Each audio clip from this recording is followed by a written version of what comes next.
अस्सलामुअलैकुम।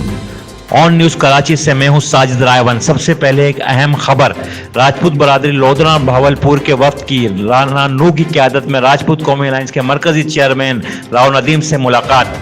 वफ्द का 1 जनवरी को राजपूत कल्चरल डे जोश व जज्बे से मनाने का अज़म। वफ्द का राजपूत कौमी अलायंस में बाकायदा शमूलियत का ऐलान।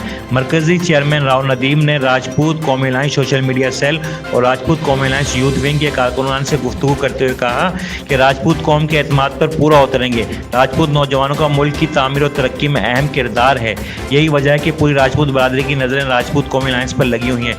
इस मौके पर ऑन न्यूज़ के CEO और राजपूत कौमी अलायंस के मरकजी सीनियर रहनुमा राव जुल्फ़कार ने वफ़द से गुफ्तगू करते हुए कहा कि राजपूत बरादरी पूरी दुनिया में 1 जनवरी को राजपूत कल्चरल डे भरपूर जोश व जज्बे के साथ मनाए और मफाद परस्त लोगों से भी बचें जो लोग राजपूत बरादरी को तकसीम कर रहे हैं। उन्होंने मज़ीद कहा कि राजपूत कौम के इत्तेहाद व भाईचारगी, तामीर और तरक्की के लिए पैगाम को आम करने के लिए राजपूत कौमी अलायंस की आवाज़ बने।